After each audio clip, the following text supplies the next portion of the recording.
الرسالة ونصح الأمة وكشف الله به الغمة. اللهم صل وسلم وزد وبارك على حبيبنا وسيدنا ومولانا محمد وعلى آل سيدنا محمد. أما بعد, syukur kita kepada Allah Azza wa Jalla direzekikan lagi kita bertemu pada malam yang berbahagia. Dengan taufik dan inayah kepada Allah dapat sedikit banyak video kita dapat baca, walaupun kita huraikan tu sekadar yang semampu je lah.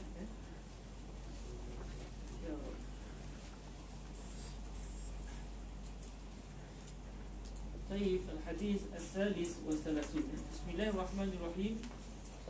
بإسنادنا المتصل إلى سيدنا الإمام النووي رضي الله تعالى عنه وأرضاه ونفعنا الله بعلومه وعلوم مشايخه وتلامذته وقرائه الأربعين النووية وسائر مصنفاته وشراحها اللهم آمين. قال رحمه الله عز وجل: الحديث الثالث والثلاثون عن ابن عباس رضي الله عنهما أن رسول الله صلى الله عليه وآله وسلم قال: لو يعطى الناس بدعواهم لادعى رجال أموال قوم ودماءهم ولكن البينة على المدعي واليمين على من أنكر. حديث حسن رواه البيهقي وغيره هكذا وبعضه في الصحيحين. Hadis yang diriwayatkan oleh Sayyidina Abdullah bin Abbas radhiyallahu anhuma ini menjadi satu prinsip yang telah dipegang oleh sistem kehakiman dalam Islam. Yang Nabi sallallahu alaihi wasallam telah meletakkan perkara ini sejak lama dan hari ini memang dipegang oleh mahkamah. Kata baginda Rasul sallallahu alaihi wasallam, kalaulah manusia itu diberikan apa yang dia dakwa, dia dakwa yang ni dia punya, yang dia dakwa ni harta dia dakwa begini. Kalaulah semata-mata dakwaan dia akan diberikan apa yang dia nak, maka nescaya akan mendakwalah beberapa orang lelaki. Akan adalah orang lelaki yang mendakwa harta satu kaum dan juga nyawa satu kaum. Yang akan ada orang mendakwa harta yang ada pada si fulan itu sebenarnya harta saya. Dan akan ada yang dakwa sebenarnya saya berhak untuk menuntut darah daripada fulan-fulan sebab dia bunuh keluarga saya diam. Maka kalaulah semata-mata dakwaan oleh kerana dia ada kedudukan kita terima ucapan dia, nescaya akan ada orang mendakwa harta orang lain dia punya, dan akan ada orang mendakwa darah seseorang tidak lagi dihormati dengan sebab kononnya orang yang dituduh itu telah pun melakukan jenayah bunuh, contoh. Namun Nabi ajar, walakinnal bayyinata 'alal mudda'i. Walakinnal bayyinata 'alal mudda'i wal yamina 'ala man ankar. Bahkan yang akan dipegang adalah al-bayyinah, bukti di sini maknanya saksi. Al-bayyinah di sini yang dimaksudkan adalah penyaksian. Sebab asas di dalam sistem perundangan Islam adalah saksi yang adil, adalah saksi yang adil. Jadi al-bayyinah dimaksudkan sini adalah saksi. Kamu ada bukti, maksudnya kamu ada saksi, ada sebarang saksi yang boleh membuktikan apa yang kamu sebut itu adalah benar, dan saksi itu pula dua orang yang adil. Kalau dalam urusan inilah dalam urusan apa katanya, urusan berkaitan dengan harta, tapi ada beberapa keadaan diperlukan sampai 4 orang saksi dalam penyaksian zina contoh kan. Walakinnal bayyinata 'alal mudda'i wal yamin 'ala man ankar. Atas orang yang kena tuduh pula, dia hanya cukup dengan bersumpah kalau dia ingin mengingkari apa yang didakwa ke atasnya.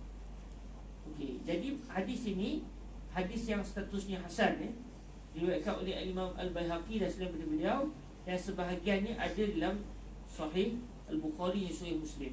Memang hadis ini secara penuh tak adalah Sahih Bukhari dan Sahih Muslim, tetapi sebahagian hadis ini, sebahagian petikan hadis ini ada di dalam Sahih Bukhari dan Sahih Muslim. Tapi hadis ini secara penuhnya disebut oleh Al-Imam Al-Baihaqi yang saya datangkan nas di bawah tu. Lau yu'tan nasu bida'wahum ladda'a rijalun dima'a rijalin wa amwalahum. Dalam riwayat lain tak sama dengan apa yang disebut di Imam Nawawi sikit, tapi makna sama. "Law yu'ta an-nasu bida'wahum ladda'a rijalun dima'a rijalin wa amwalahum walakin al-bayyinata 'ala at-talibi wal yamina 'ala al-matlub."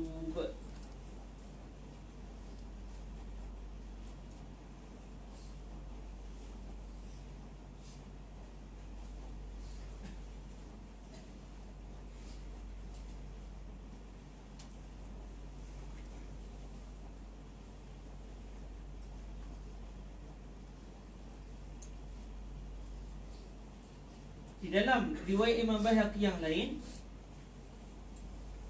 yang saya sebutkan di dalam kitab Mahfuzatul Hadithiyah di buku surat yang ke-130, kalau sahabat nak tengok matanya, "Law yu'ta an-nasu bida'wahum ladda'a rijalun amwala qaumin wa dima'ahum walakin al-bayyinata 'alal mudda'i wal yamin 'ala man ankar." Jadi dalam sebagian riwayat memang sebagaimana disebut di Manawi ini betul-betul sama dengan apa yang diriwayatkan oleh Al-Imam Al-Baihaqi dalam riwayat yang lain dalam Sunan yang saya datangkan mula-mula tadi itu berdasarkan apa yang disebut oleh Ibn Rajab Ad-Dimashqi, berdasarkan dia punya matan gitu. Okey, kalau kita tengok para hadirin yang dirahmati Allah Subhanahu Wa Taala, di dalam muka surat yang ke-68 tu ada sedikit kesilapan yang saya telah lakukan.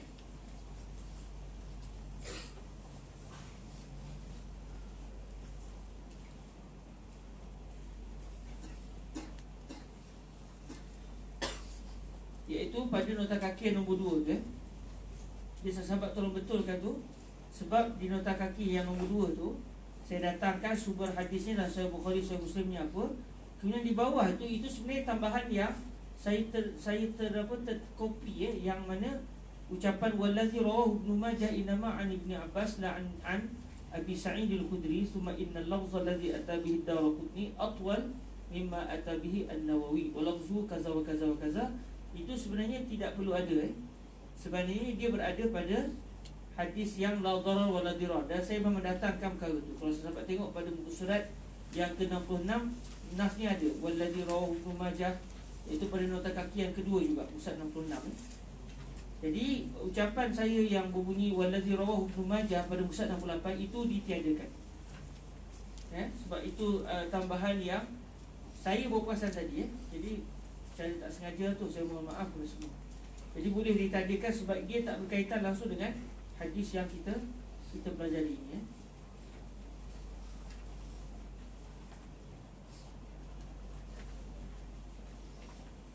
Laisa fi mahallihi. Tapi yang Sahih Bukhari atas tu betul lah, cuma pada ucapan waladhi rawahu Ibnu Majah itu ditiadakan. Sebab buatlah tanda ghair laisa fi mahallihi. Jangan dipotong hadis tu. Antara hormat kita pada hadis Nabi, jangan sebab pangkah hadis tu buat sikit buat sikit catatan di tepi tu, qauluhu waladhi rawahu ila akhir hadis laisa fi mahallihi. Baik, merujuk pada hadis yang ke-33 ni, kalau kita tengok subhanallah, dia menjadi satu konsep besar dalam mahkamah. Cuma hari ni susah nak buat.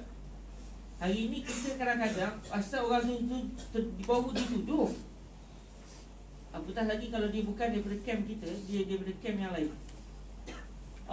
Maknanya asal dia kena tuduh saja, dia telah bersalah. Sedangkan Nabi ajar tak begitu kan, lau yu'tan nas bida'wahum ladda'a rijalun amwala qaumin wa dima'ahum walakinnal bayyinata 'alal mudda'i wal yamin 'ala man ankar. Maksudnya selagi belum diputuskan dalam mahkamah, selagi itu orang itu dia adalah balik kepada konsep asal, iaitu al-aslu bara'atu zimmah. Asal-asal seseorang itu dia tidak langsung mempunyai sebarang tanggungjawab. Maknanya dia tidak akan dihukum bersalah melainkan setelah mahkamah putuskan dia bersalah dengan bukti-bukti yang dibincangkan dalam mahkamah. Selagi belum lagi sampai pada mahkamah, itu semata-mata dakwaan, dan dakwaan adalah tidak kuat. Sebaliknya yang kuat adalah konsep asal, iaitu al-aslu bara'atu zimmah. Tengok kita dah lari pada zaman sekarang, memang kita dah lari sangatlah. Baca Facebook, baca berita, orang yang baru dituduh, kerana dia dituduh, kemudian ditangkap untuk dibicarakan. ditangkap, lepas tu digari pula contoh, dia sudah dianggap bersalah lah, walaupun belum diputuskan oleh mahkamah. Jadi ini adalah satu konsep yang lari daripada yang sepatutnya. Lepas tu kita orang belajar agama jangan percaya dengan benda-benda seperti itu. Selagi dia belum diputuskan oleh mahkamah, selagi itu seseorang itu dia tidak bersalah. Bahkan subhanallah, untuk menuduh orang itu bersalah atau tidak, kadang-kadang yang menuduh itu betul, tetapi dia tidak mempunyai bukti yang kukuh. Dia tak ada bukti kukuh, tapi dia tahu, dan Allah tahu dia cakap betul. Allah tahu dia cakap betul. Dalam masa yang sama dia pun tahu dia cakap betul. Cuma masalah ni ketika qadhi kata, hakim kata, okey, mana bukti kamu? Dia pun datangkan bukti kena tolak oleh hakim. Sebab bagi hakim, ini adalah bukti yang lemah. Jadi apa yang berlaku? Akhirnya dia tidak mendapat hak dia. Dia tidak mendapat hak dia. Maknanya dalam konsep mahkamah Islam, kalau betul orang itu tidak bersalah, memang dia tak akan bersalah. Memang dia tidak akan berjaya dibuktikan yang dia bersalah. Sebab untuk menghukum seseorang itu bersalah, perlu kepada bukti yang sangat kukuh, dengan bayinah dia, dengan saksi dia. Dan hari ni kalau kita tengok dalam mazhab Imam Syafi'i, saksi saja tak ada. Kalau ikut dalam betul-betul mazhab Syafi'i, tak ada siapa saksi yang adil. Tak ada. Tak ada siapa pun saksi yang adil. Sampai tu kata Fadilatul Syekh Syed Shaltut, atas dasar itu kalau kita nak buat hukuman hudud dan qisas, untuk mendatangkan saksi yang adil tu nak cuba macam mana? Kalau ikut mazhab Imam Syafi'i betul lah, maknanya semua hukum yang berkaitan semua dia akan balik kepada ta'zir akhir. Sebab dia tidak dapat diputuskan berdasarkan konsep hudud dan juga qisas yang betul. Sebab dah tak ada. Mereka kalau kita balik kepada qarinah, yang mana qarinah tu pun masih lagi diperdebatkan oleh para ulama, adakah dia boleh jadikan sebagai bukti atau tidak.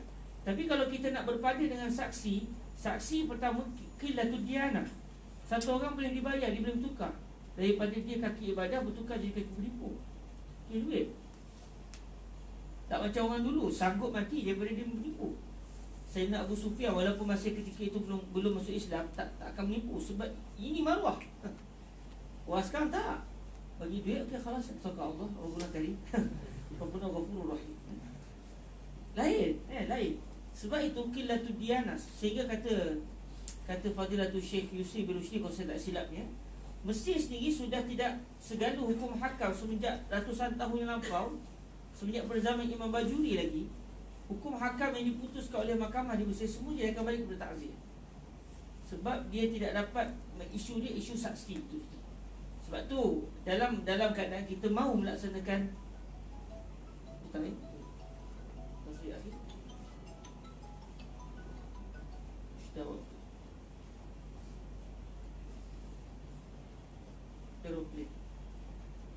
okey, sebab dalam kita nak meletakkan satu keputusan, kalau kita tersilap berat, kesian kepada orang yang tidak bersalah.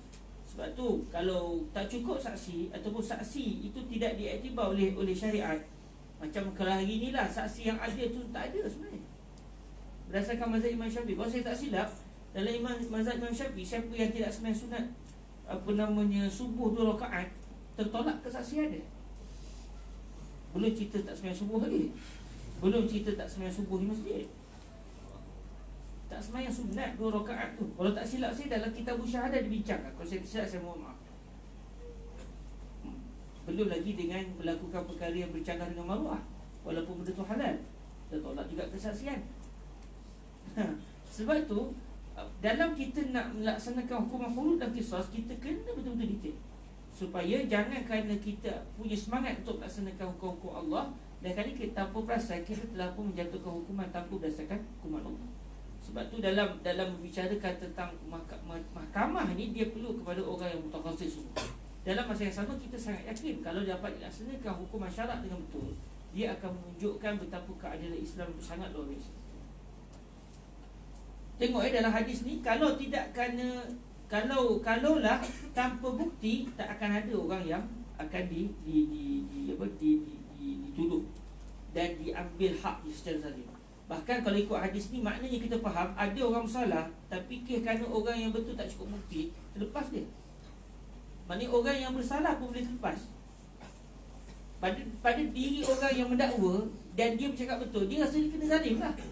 Alamak, saya cakap betul tapi saya tak dapat hak saya.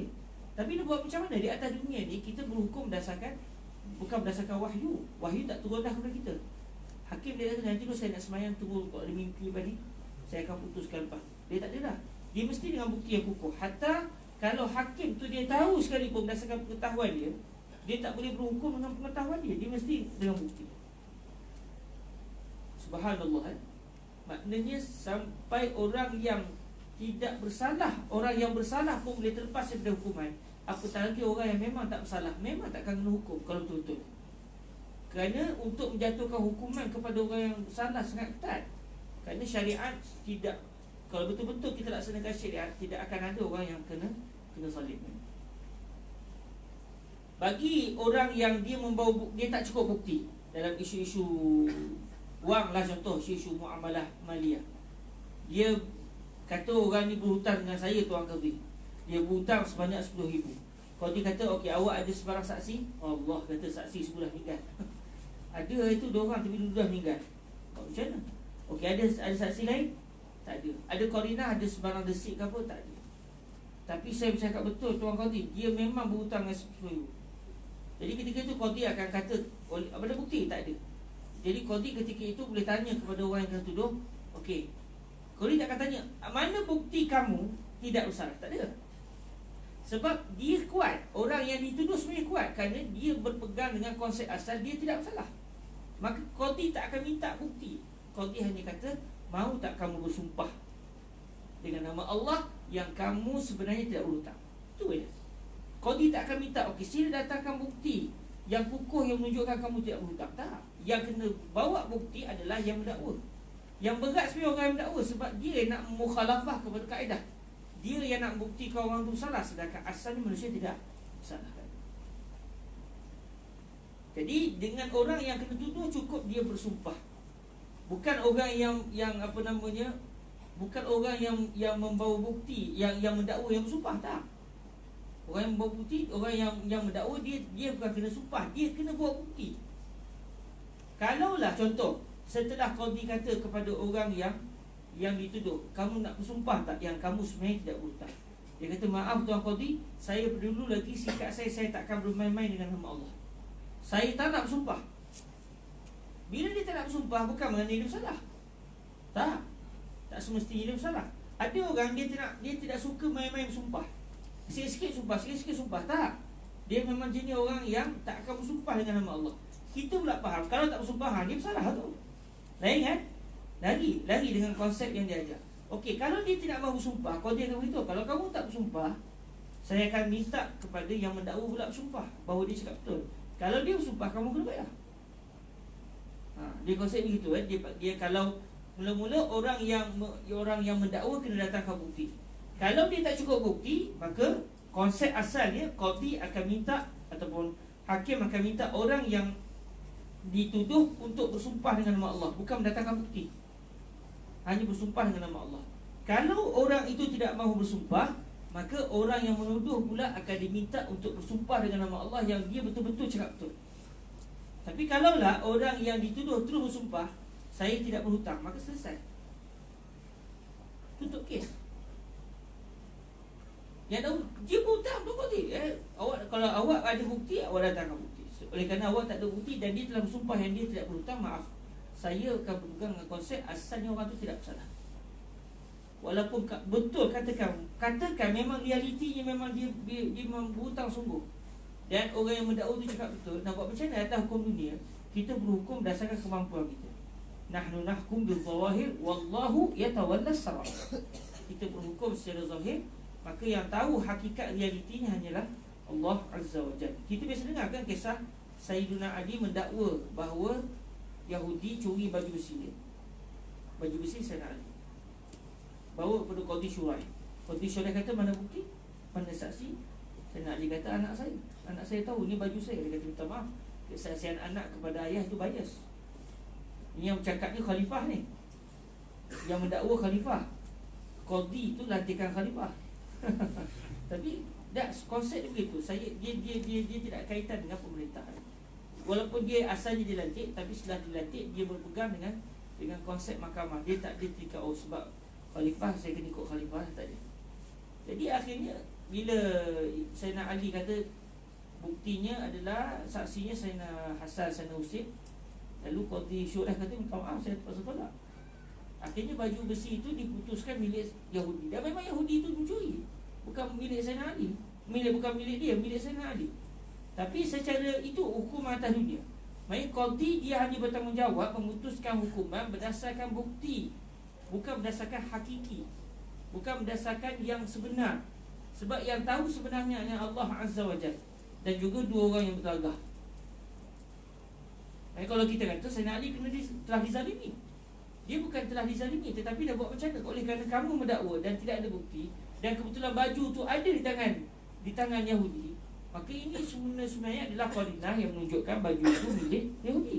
Kalau kamu nak dakwa dia bukan milik Yahudi tapi milik kamu, maka datangkan bukti kukuh.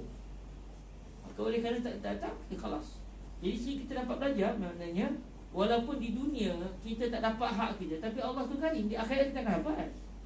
Orang yang muflis di akhirat tu orang yang kena kau orang.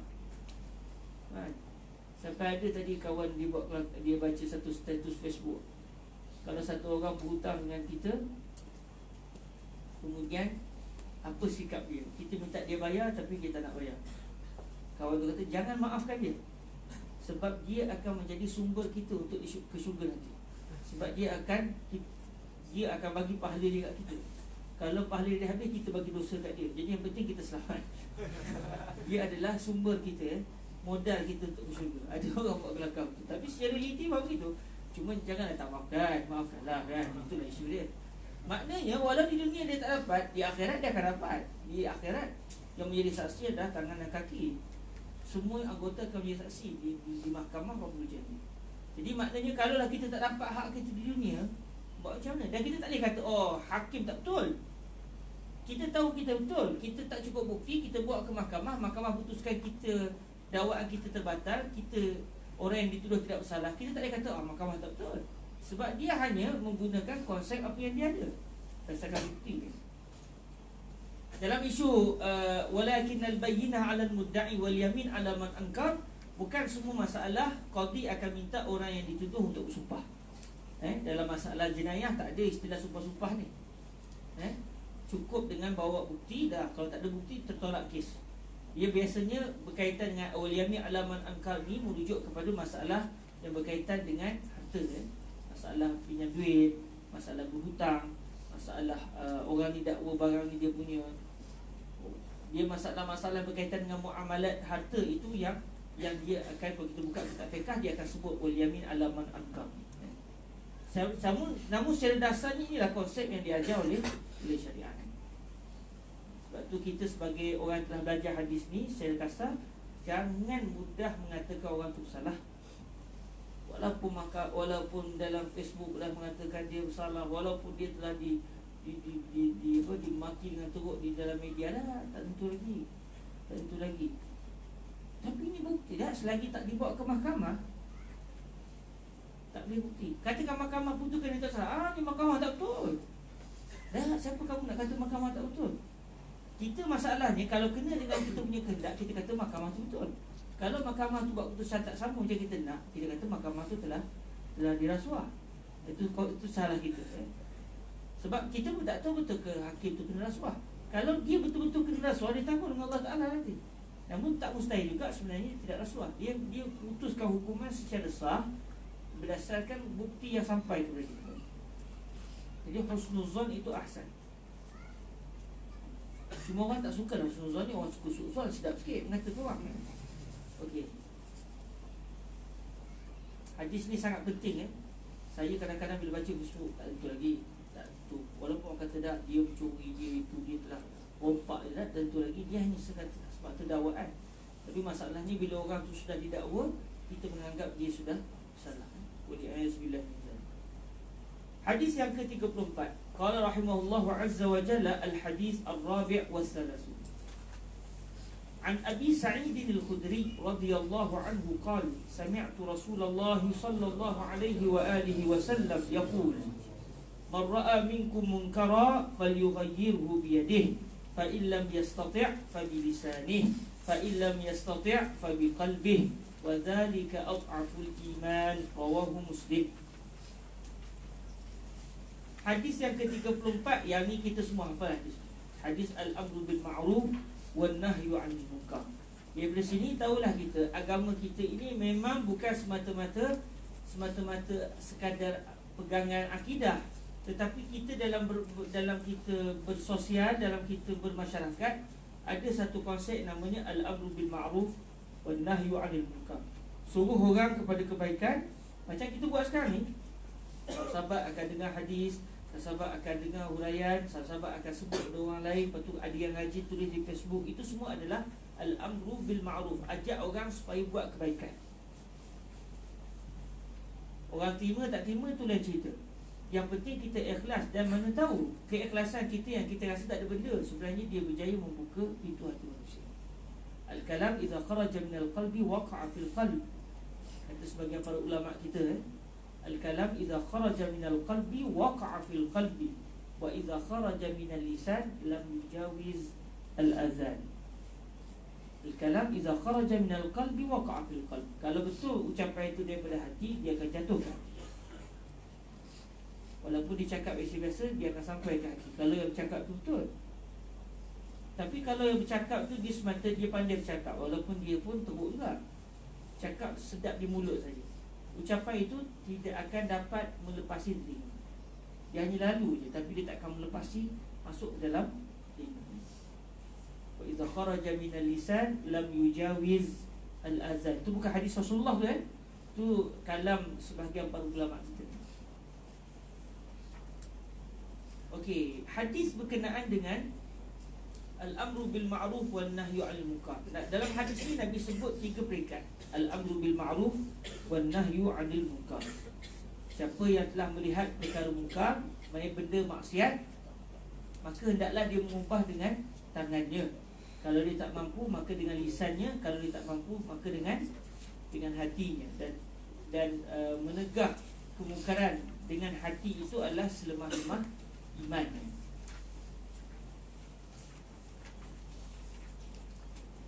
Hadis yang diriwayatkan oleh Al-Imam Muslim. Baik, di sini ada 3 peringkat. Tegah dengan tangan, maksudnya dengan kekuasaan. Dengan tangan bukan maksud dia pergi tumbuk kan? Tak. Tangan di situ maksud dia kekuasaan. Walaupun dia pandai bersilat, bukan maksud dia oleh kerana saya ni mampu tegah dengan tangan. Bukan dengan tangan, siku pun boleh. Sebab saya main tahu lutut pun boleh.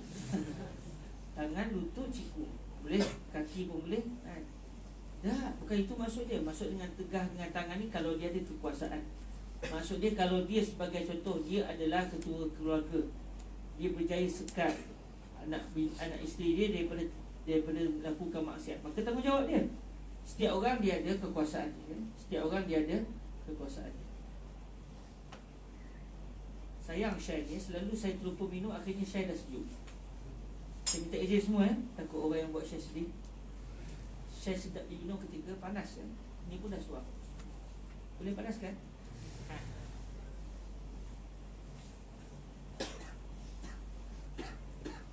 Sedap Syai ni belum makan apa anggur lagi ya.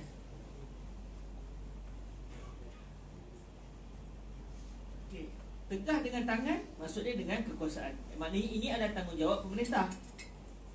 Menegah kemungkaran dengan kekuasaan yang mereka miliki. Pemerintah, orang yang berada dalam mana-mana institusi, dia sebagai ketua. Contoh macam saya yang berada di Luar Jawi, kalau ada kemungkaran berlaku di Luar Jawi, saya kena tegah. Sebab itu dalam kekuasaan saya berhak kata jangan buat begini, ini tempat kami, jangan buat maksiat di sini. Baik, saya ada kuasa di sini sebab saya yang menguruskan. Dia setiap orang dia ada kekuasaan dia. Dia tengok di mana bidang dia. Kalau dia tak mampu, maknanya dia tak ada kuasa, maka dia nak menegah kemungkaran dengan lidah dia, maksudnya dengan ucapan dia. Dia tegur dengan ucapan. Kalau dia tak mampu juga, maksud dia apa yang dia kena buat, dia menegah diri dia daripada melakukan kemungkaran tersebut. Iaitu dia sebut dalam hati dia, ini mungkar, ini benda yang Tuhan benci. Maksud dia apa? Dia tegah diri dia daripada jadi macam orang yang melakukan kemungkaran tersebut. Walaupun dia, kenapa Nabi sebut selemah-lemah iman? Maksudnya selemah-lemah kesan. Bukan orang tu tak ada iman, tak. Sebab masing-masing ada dia punya ni, dia punya kemampuan dia. Apa maksud dia? Maksud dia kerana menegah dengan hati yang hanya terkesan adalah orang itu sendiri, bukan orang yang tegah. Tapi berbeza dengan menegur kemungkaran dengan kekuasaan. Dia boleh stop tu kemungkaran tersebut. Menegur dengan lidah. Kalau orang yang menegur itu dia orang yang disanjung oleh masyarakat, dia cakap orang akan terima. Okey, jadi maknanya ada kesan kepada orang lain. Tapi kalau dia tegah dengan hati dia sendiri, maknanya dia takkan bercakap. Dia takkan kata apa dah, tapi dia sendiri sebut dalam hati dia ini benda maksiat. Maknanya dia ajak diri dia jangan jadi macam orang yang melakukan maksiat. Al-amru bil ma'ruf wan nahyu 'anil munkar memerlukan kepada fiqh, memerlukan kepada ilmu. Sebab kalau tidak, kadang-kadang kita tak tegur benda ma'ruf. Kita bukan nak menegah benda mungkar, ajak orang benda ma'ruf. Kita nak halang orang daripada buat mungkar dengan cara kita buat kemungkaran. Kalau kita tak ada ilmu, kita nak tegah kemungkaran, kononnya tak, sebenarnya kita sedang melakukan satu kemungkaran. Sebab tu kata para ulama, kalaulah masalah-masalah yang nak ditegur tu adalah masalah yang begitu terperinci, maka yang menegur adalah para ulama, bukan rakyat. Sebab para ulama yang tahu benda ni bercanggah dengan syarak atau tidak. Sebab nak menegur kemungkaran, syaratnya memang betul mungkar. Tak boleh tegur benda yang tidak mungkar, atau benda yang berlaku khilaf dia mungkar. Ada yang kata dia haram, dia kata dia makruh. Dia masih lagi tidak muttafaq alaih ala annahu ma'siyah wa ala annahu munkar. Jadi apabila benda itu tidak mungkar di sisi sebagian para ulama, walaupun mungkar di sisi sebagian ulama, maka ketika itu orang yang nak menegah kemungkaran tak boleh tegah, melainkan kalau atas dasar nasihat. Ya akhi, dalam masalah ni memang berlaku khilaf. Mungkin entah pegang pendapat yang kata membenarkan, tapi anda nak ajak entah jangan buat benda ni atas dasar kerana pertama, maruah kita orang belajar agama. Contoh. Yang kedua, kan kita tahu kaedah wal khuruj minal khilafi mustahab. Sekarang ada dua pendapat, ada kata haram, ada kata halal. Kita keluar daripada khilaf tu lagi banyak pahala ya. Kalau orang tu kata terima kasih saya tak dengar pendapat kamu, saya nak pegang dengan apa yang saya buat, benda ni halal di sisi sebagai ulama walaupun kamu pegang dengan haram. Okey, syukran jazakumullah kan. Dia tidak menyebabkan Allah entah man tak ada dianah lah, entah man tak ada agama lah, entah memang fasik lah, entah ni nampaknya jaya ahli neraka lah. Main kita, saya tak langsung, kita telah membuat satu benda mungkar yang baru, iaitu menegah benda yang tidak mungkar. Sebab itu menegah kemungkaran ni perlukan kepada ilmu. Perlu sungguh-sungguh kepada ilmu Perlu kepada ilmu. Sebab nak tegah benda tu dia kena pastikan pertama tu benda tu mungkar ataupun tidak. Kalau benda tu terang-terang, benda yang memang maklum minadim bidarrah, senang. Tengok satu orang minum arak, tengok dia toyong hayang, dia kata, jadi buat apa ni? Boleh minum arak bang, ni toyong hayang, kita nampak ke? Dia kata, adik kenapa minum arak? Bukan sunat ke? Gila ni. Agak tak sunat. Anak-anak, saya salah dengar, saya bawa masuk Islam. Saya ingat sunat sebab salah baca. Lain cerita, baik. Kita menegur. Tapi kalau benda tu terlalu complicated, benda tu terlalu terperinci, yang tahunya hanya para ulama, ketika itu bukan tugas orang biasa untuk menegur kemungkaran. Yang perlu menegur adalah para ulama. Para ulama pun dia akan tengoklah benda ni mungkar ke tidak. Kalau memang mungkar, maka dia perlu tegur. Kalau sekiranya benda itu berlaku khilaf, maka dia tak boleh tegur atas dasar kerana benda itu mungkar. Hanya melainkan atas dasar kalau dia nak menasihati, atas dasar khuruj minal khilaf, keluar daripada perkhilafan para ulama. Kalau benda itu memang tak mungkar, maka dia tak boleh tegur sebab dia bukan benda mungkar, melainkan juga atas dasar nasihat sekiranya perkara itu mencemarkan maruah. Contoh, satu orang pelajar agama, tiap-tiap hari jumpa dia, ya Allah, dengan pakai baju fit. Malam dia pergi kuliah maghrib, subuh dia pergi keluar subuh, tengah hari dia pakai baju fit. Nampak habis kata-katang dia. Kalau yang 6 lah, yang 1 lah. Macam saya 1 sebab kita berpegang dengan konsep akidah Okey, yang 6 maknanya rukun iman Tengoklah dia punya katang apa kan. Dia punya apa? Dia punya apa? Dia punya buah durian dia tu buah apa kan? Okey. Baik, sahabat yang dirahmati Allah, kalaulah benda itu mencemarkan maruah, contoh macam dia, satu orang kita boleh bayangkan dia ustaz, tiba-tiba dia pakai baju fil, baju sampai nampak habis ketiak-ketiak ni. Tapi dia tidak mendedahkan aurat. Maka kita tegur apa yang kita buat macam ni, yang kita sesuai lah cakap kita. Kita tak haram, anda tahu, kita semua belajar agama tak haram. Anda tahu aurat kita ni ustaz betul, walaupun ada khilaf juga tu. Sebab lelaki ni ada khilaf juga, tapi tak apalah, kita pegang pendapat yang masyhur, yang dipegang oleh ramai. Aurat ni pusat betul. Kalau kita tak pakai baju pun tak kisah, tapi masalah ni canggah. Anda nasihat kita, anda tak nak terima dia, ini pendirian anda. Okey, tak apa, terima kasih, jazakumullah khair. Okey, kelas. Dan kita dia kata dia selesai. Sebab kita telah melaksanakan tanggungjawab. Itu bukan mencegah kemungkaran, itu hanya atas dasar nasihat. Sebab tak ada benda mungkar. Sebab itu benda mungkar ni kena study semua. Kadang-kadang mak sebutlah orang bersemangat sampai benda tak mungkar jadi mungkar. Kalau saya boleh sebut sikit lah, contoh macam masalah musyrik. Saya dulu masa terlibat dengan persatuan, memang korol kita, bila keluar akhwat nak keluar malam kena ada peneman.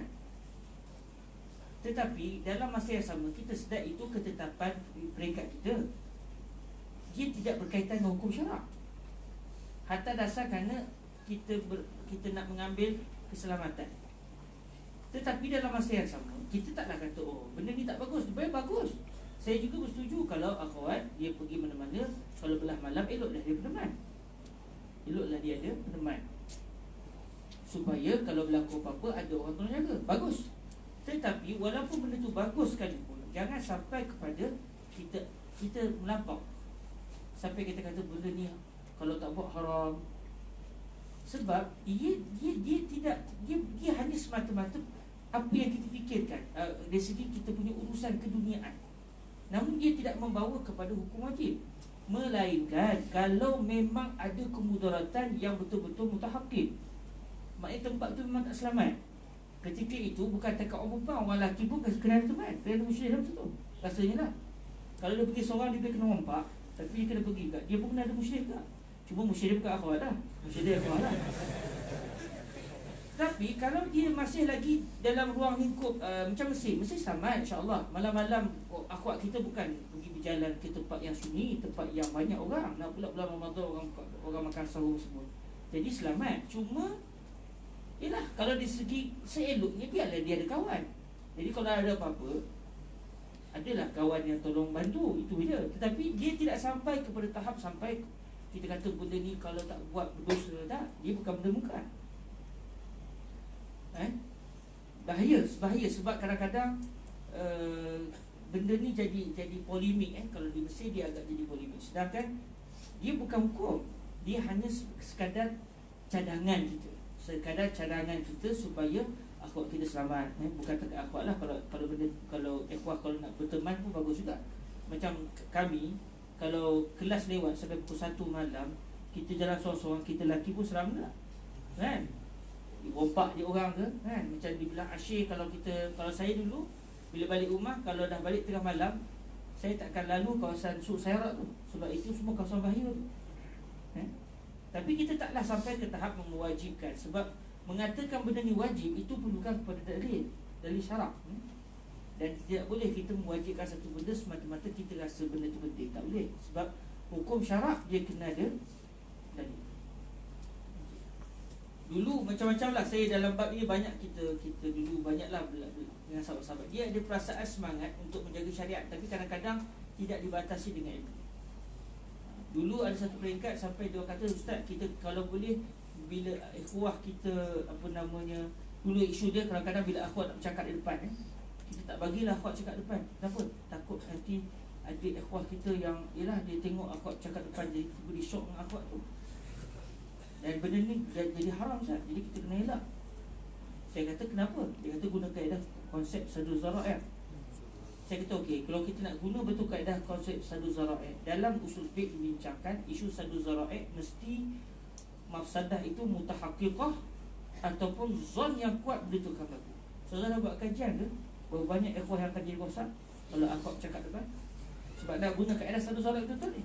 Kalau memang 80%, 90%, bila tengok je aku bercakap, semuanya okey, ketika tu halah. Sebab macam mana? Semuanya ikhwah dah pening kepala. Maka ketika tu jangan.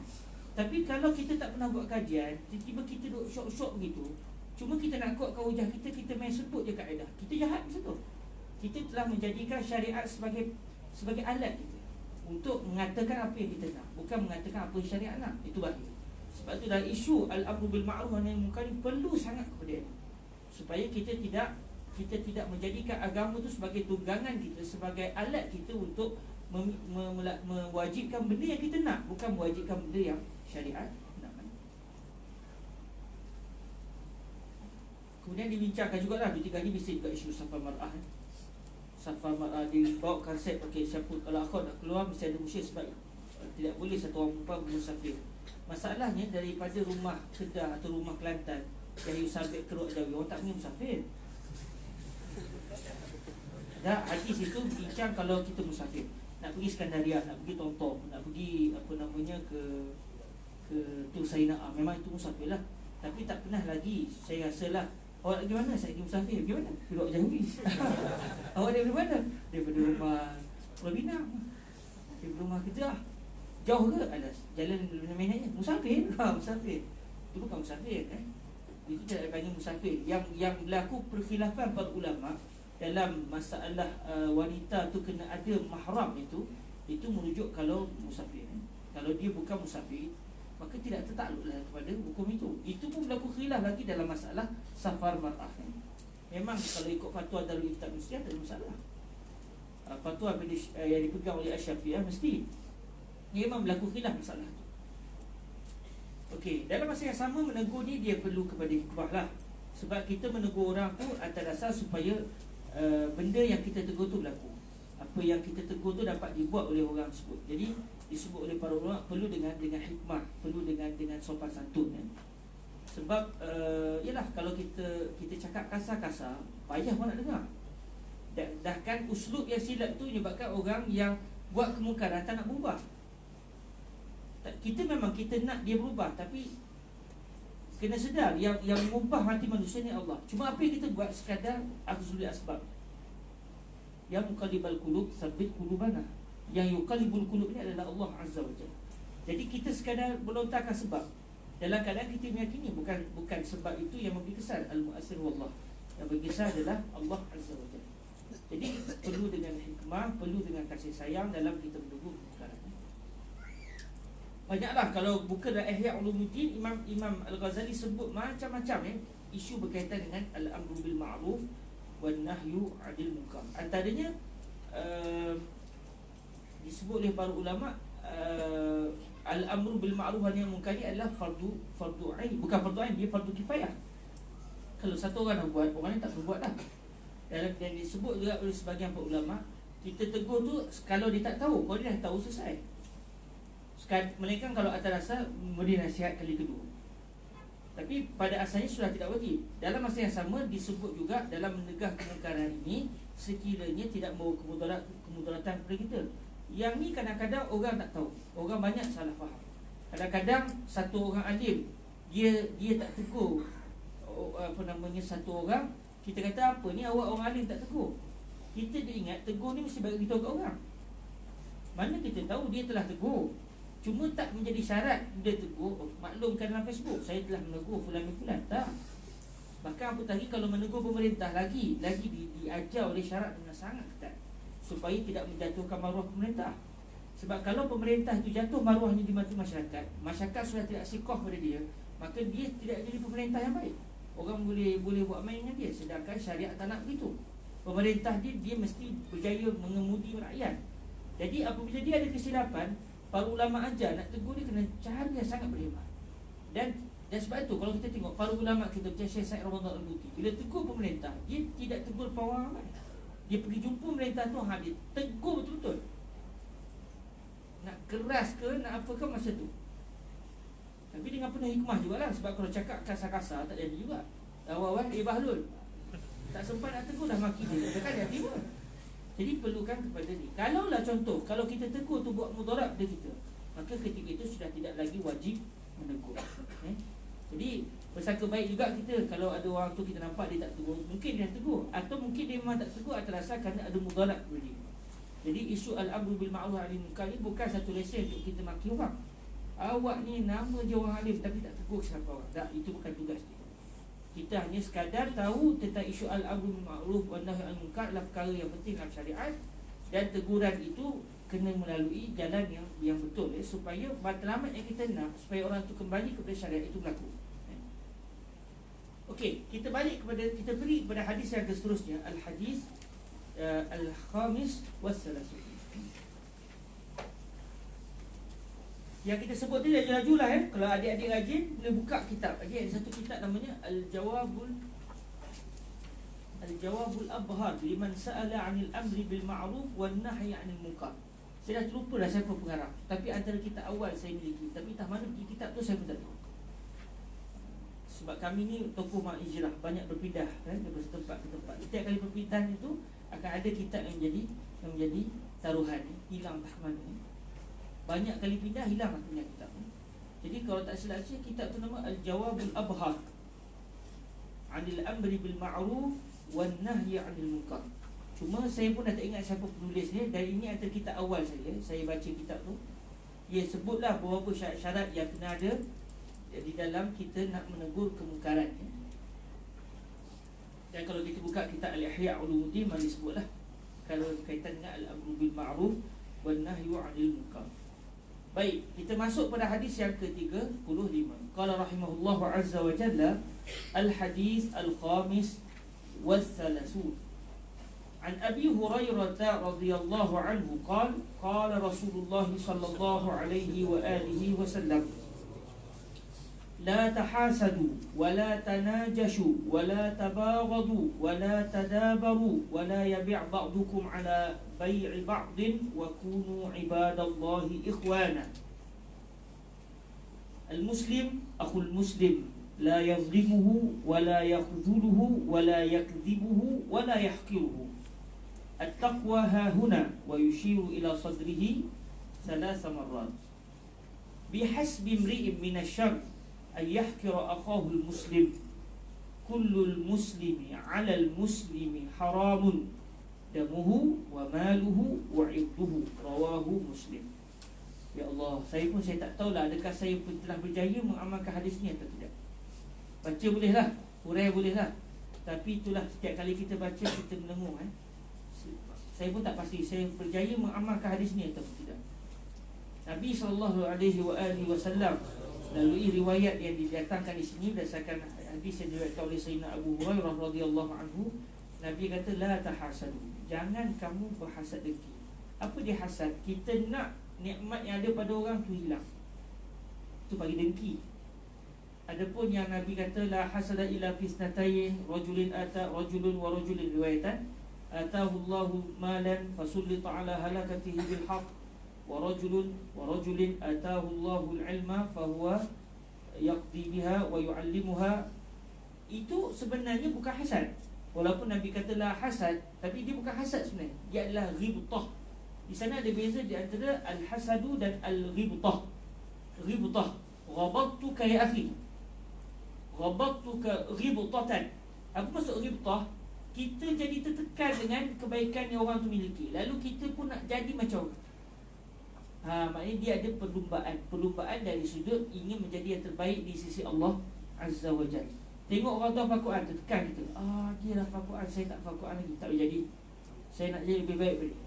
Tengok dia rajin, tak boleh jadi ni, dia rajin, ingat seorang dia rajin, saya pun boleh rajin juga.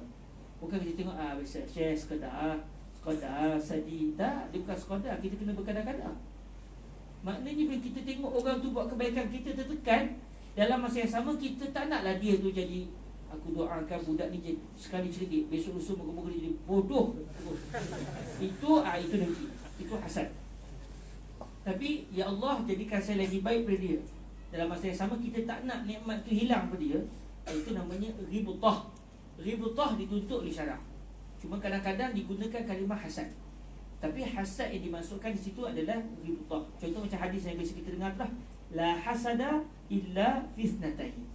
Maksud dia dua benda yang Nabi sebut tu sebenarnya itu bukan hasad, itu adalah ghibtah. Adapun hasad tidak boleh sama sekali. Sebab hasad ini kita nak supaya nikmat yang ada pada orang tu hilang. Itu namanya hasad. Maka hasad itu tidak dibenarkan oleh syarak sama sekali. Dalam hadis yang sedang kita pelajari ini, Nabi kata, janganlah kamu semua ni saling hasad dengki. Kamu tak harapkan nikmat yang ada pada si fulan hilang, dia pun macam tu, jangan. Sebab apa? Bila kita nak nikmat yang ada pada orang tu hilang, maknanya kita tak redha dengan apa yang telah Allah rezekikan pada kita. Maknanya walaupun kita hasad tu, maknanya seakan kita benci dengan dia, sebenarnya kita sebenarnya secara lisan hal kita tak suka dengan Allah. Kenapa kau bagi dia, ya Allah, tak bagi buat aku? Itu sebenarnya cuba kita tak sebut, dan mungkin kita tak terfikir apa. Tapi lisan halnya, secara tindakan kita, itu sebenarnya yang berlaku. Bila kita kata, aku harap dia ni perniagaan dia jadi rosak. Aku harap besok dia akan jadi apa-apa ke dia. Hari ni dia kaya, tak apa, besok kesiap, sehir. Maknanya apa? Kita nak kata, ya Allah, aku tak puas hati, kenapa kau bagi dia, tak bagi aku? Itu benda je. Sebab tu hasad ni menunjukkan kita tidak redha dengan qada dan qadar Allah Azza wa Jalla. Kemudian Nabi sebut, wala tanajashu, jangan kamu khianati, jangan kamu kena orang lain. Maksud dia, jangan kita benci dengan nikmat yang Allah bagi pada si fulan, dan dalam masa yang sama jangan kita nak menganiayai dia. Jangan kamu semua saling aniaya menganiayai. Wala tabaghadu, jangan kamu semua ni saling benci membenci. Kalau lah umat Islam semua hadis yang kita dah belajar tu dia tak dapat amal, yang ni dia usaha sampai dia boleh amal, aku hatilah. Hadis ni sangat susah sebenarnya, dan saya pun tak tahu adakah saya telah berjaya atau tidak. Macam tak berjaya lagi. Kita memang suka marah dengan orang, tengok orang nak pula lagi sedap kita maki dia bulan Ramadan, sedap lagi, manis sikit makian tu kan. Kutuk dia sedap, kutuk orang sedap kan. Tapi itulah kata, kalau ikut Fadilatul Syekh Yusri, memaki orang, contoh macam mengumpat orang, maki orang, itu dosa besar, bukan dosa kecil, dosa besar. Kita bila berdosa besar, tak berani kita nak buat. Kita tak nak berzina, tak nak minum arak, tak nak bunuh orang. Tapi dalam saya sama, kita boleh lebih kurang dalam dosa besar yang jenis macam ni. Maki dia, kutuk dia Ya Rabb, kita ngampun dosa kita. Wala tabaghadu, jangan kamu ni saling marah memarahi. Maksud dia apa? Marah itu sendiri, marah dan benci kita tak mampu. Ada orang kita tengok dia, kita jadi suka walaupun tak ada benda. Tak tahu, saya jadi suka tengok dia. Tak, saya tak. Dia tu. Ada orang kita tengok dia, meluat ni, tengok budak ni, tak minat dia. Kalau dia datang kata, insya-Allah, betul kita pun cari peluang lagi tu. Tak minat dengan dia, jadi gimana? Dia tak ada salah apa pun. Tak tahu, hati ni dia tak ngam, dia tak matching. Dia tak ngam, dia tak jadi, dia tak mungkin dia tak bertemu masa di alam roh tu. Ataupun masa di alam roh tu dia dah bergaduh. Kata Fadilatul Syekh Sa'ad bin Sa'ad Jawish, guru kami dalam bidang hadis, sewaktu dia hurai hadis ni, subhanallah, sewaktu dia hurai hadis ni, kalau tak silap ni, sewaktu dia baca Sahih Bukhari, ada hadis seumpama ini dalam riwayat Imam Bukhari. Kata beliau, benci dan sayang kita tak mampu, tetapi yang dimaksudkan jangan kita benci membenci ni, maksudnya jangan buat perbuatan sehingga akhirnya menunjukkan yang kamu benci dengan dia. Contoh, dia datang tanya kita, ustaz, awak ni tak ada tengok orang lain ke? Itu. Itu kenapa? Kalau awak tak suka dia, jawab, okey, akhi, ana ada hal sikit. Tak izin? Baik, Assalamualaikum. Puk je lah. Dan kita tak minat dengan dia. Sebab macam mana? Hati ni dia jadi tak ngam dengan dia. Tetapi melakukan perbuatan yang menunjukkan kita tu tak suka dengan dia, kita meluat dengan dia, itu yang kita boleh, yang menjadi tanggungjawab kita, yang kita akan dipertanggungjawabkan. Tunjukkan muka masam kita, datang lagi, pak. Ucapan datang lagi itu diharamkan syarak.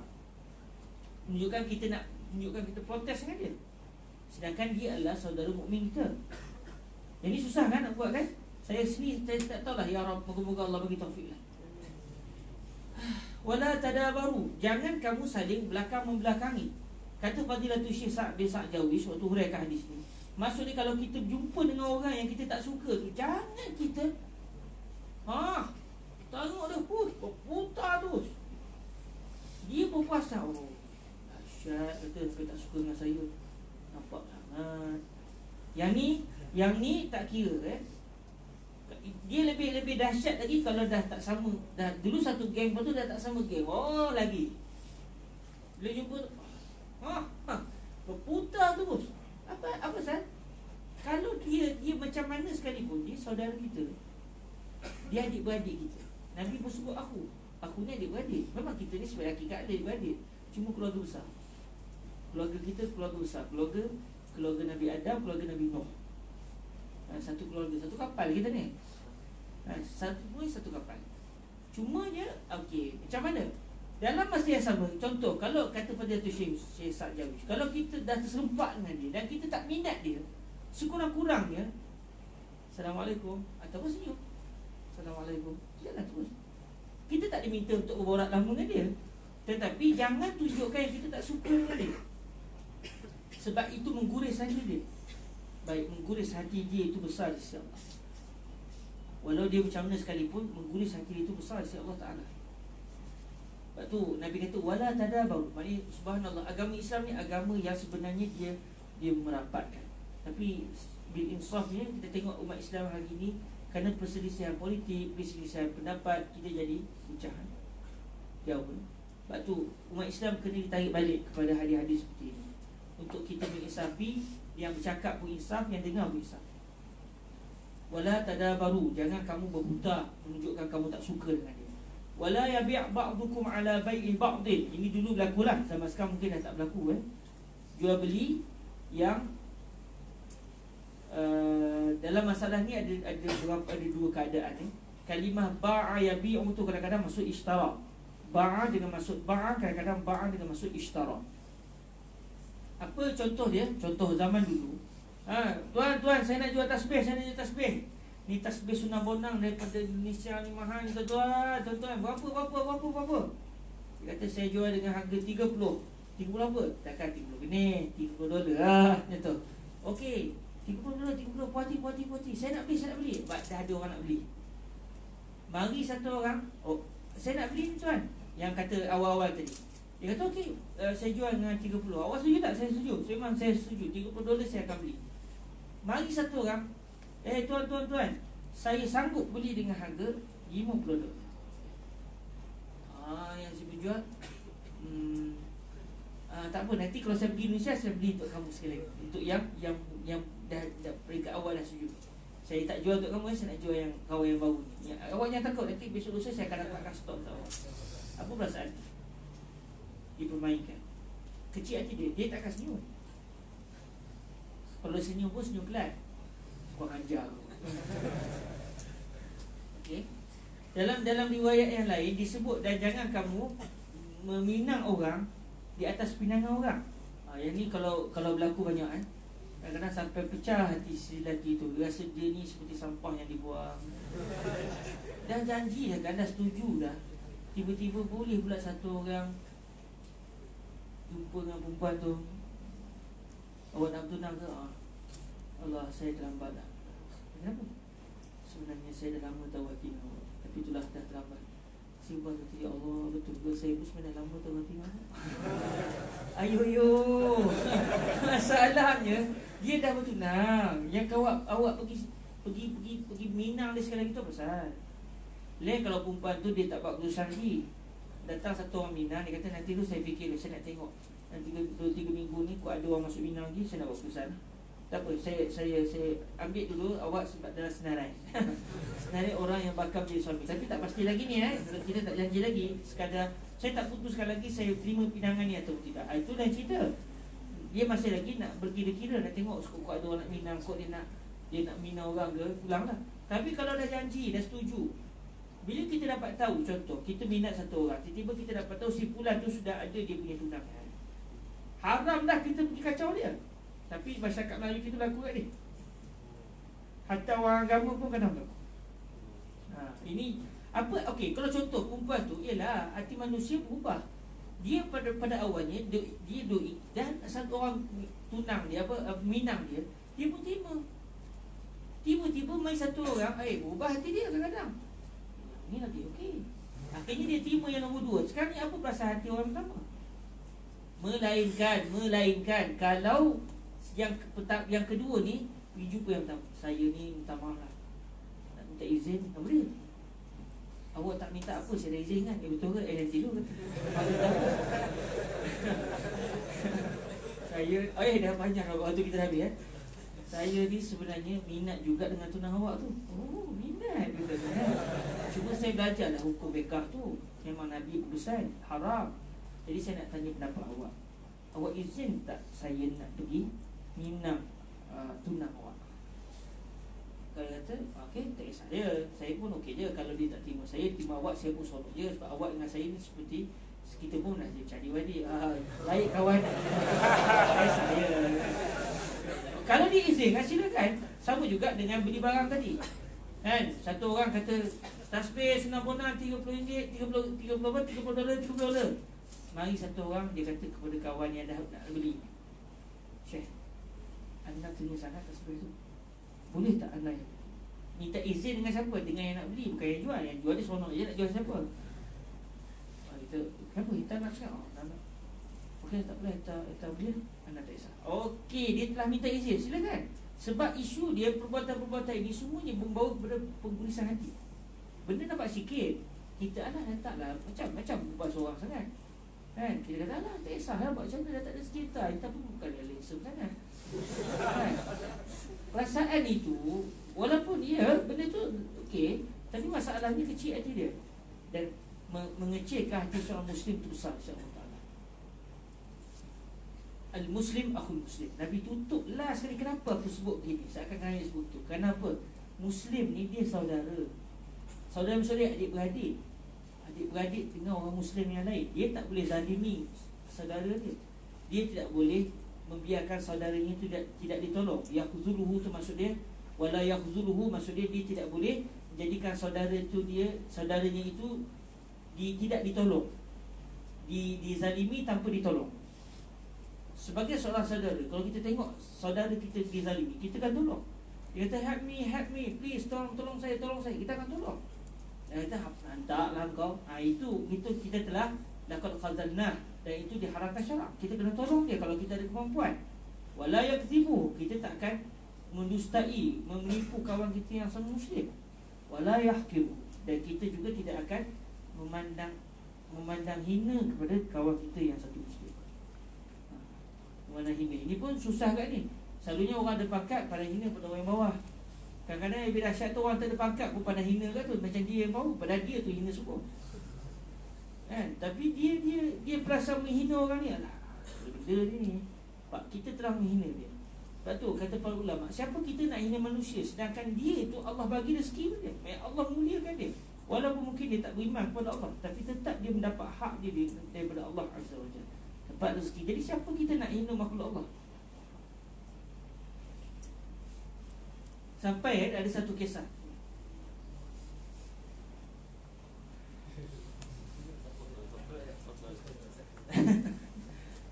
Ada satu kisah saya tak ingat, Imam Sya'rani kalau tak silap. Kalau tak silapnya ataupun seorang imam yang lain, dia hati dia tak dia tak tenteram.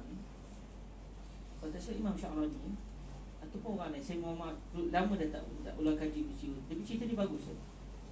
Akhirnya dia jumpa dengan guru tasawuf. Dia kata, apa saya akan buat supaya saya dapat lembutkan hati saya.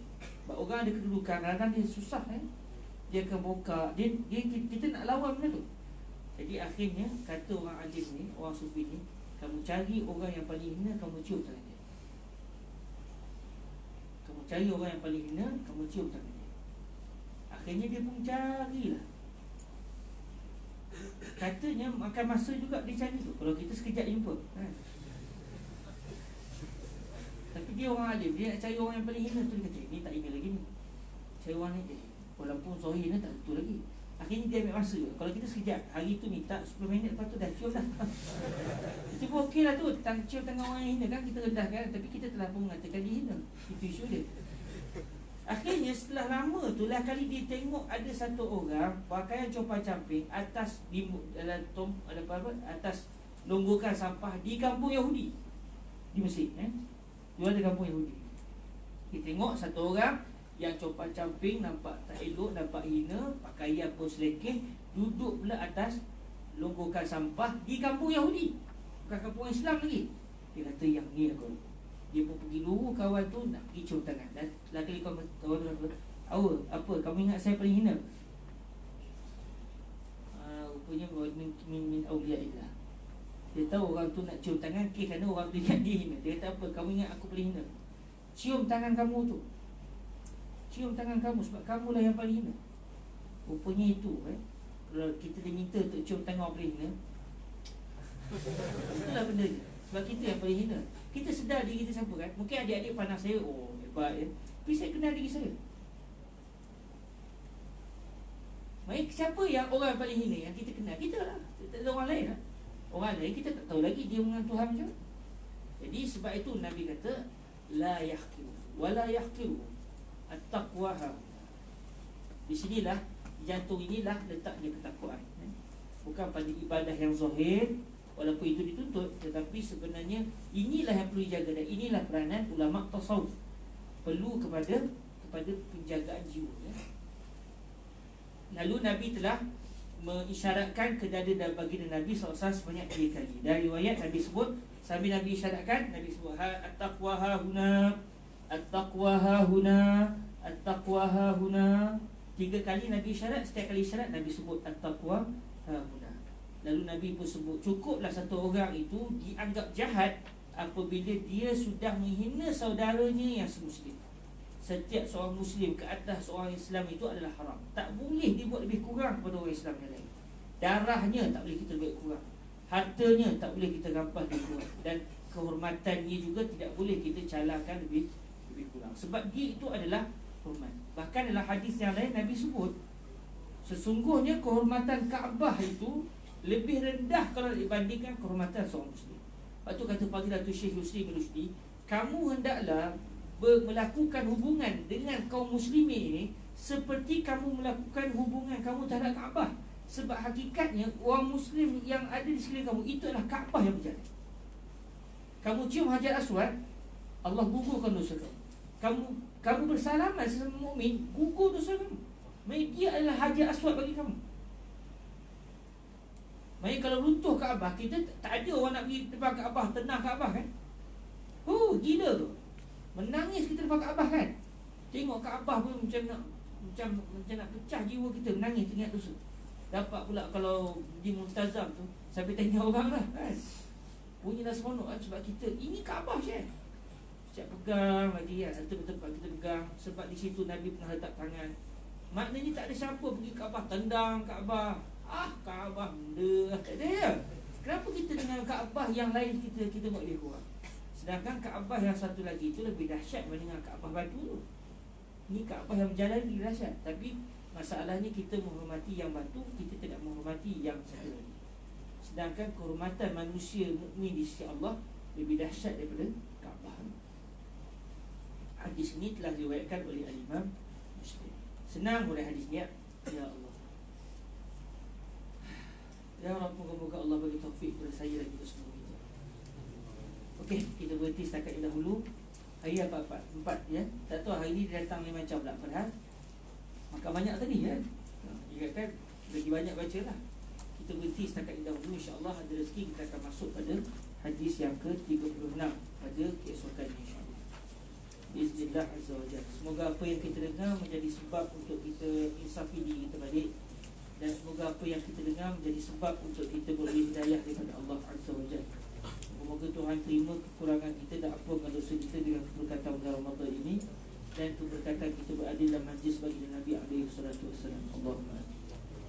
Allahumma salli afdala salatin ala as'adi makhluqatika sayyidina Muhammad wa ala alihi wa sahbihi wa sallim adada ma'lumatika wa midada kalimatika kullama ذكرك ذاكرون وغفل عن ذكره الغافلون. اللهم صل أفضل صلاة على أسعد مخلوقاتك سيدنا محمد وعلى آله وصحبه وسلم. وسلم عدد معلوماتك ومداد كلماتك كلما ذكرك ذاكرون وغفل عن ذكره الغافلون.